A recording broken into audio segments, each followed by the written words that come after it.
Dakari 8. katse siis hakkab täna pihta.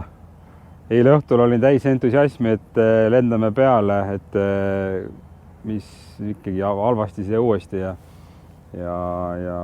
läksime siis õhtul magama mõttega, et täna tuleb uus päev ja uued võimalused. Ja siis kell 6 tuleb Tom meie sinna Haagisesse ja teatab, et autoga natuke kehvasti ja hakkab midagi rääkima, et kütus ja leek ja siis pikk lugu lühidalt on see, et meil põles auto maha ööga. Et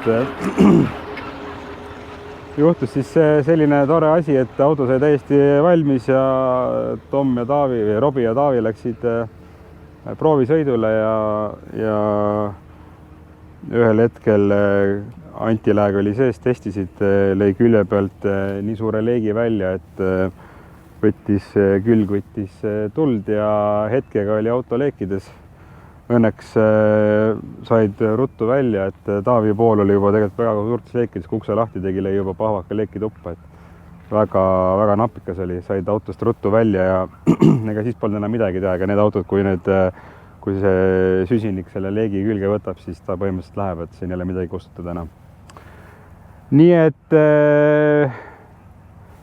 praegu vist ei sõida sellega kuhugi.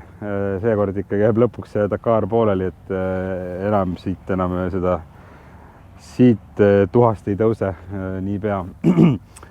Vot, et siis loodame nüüd, et saame koju puhkama ja Brian vist ikkagi jätkab ja poisid jätkavad tema hooldamist, et aga meie lähme nüüd koju järgi mõtlema, et mis siis valesti läks.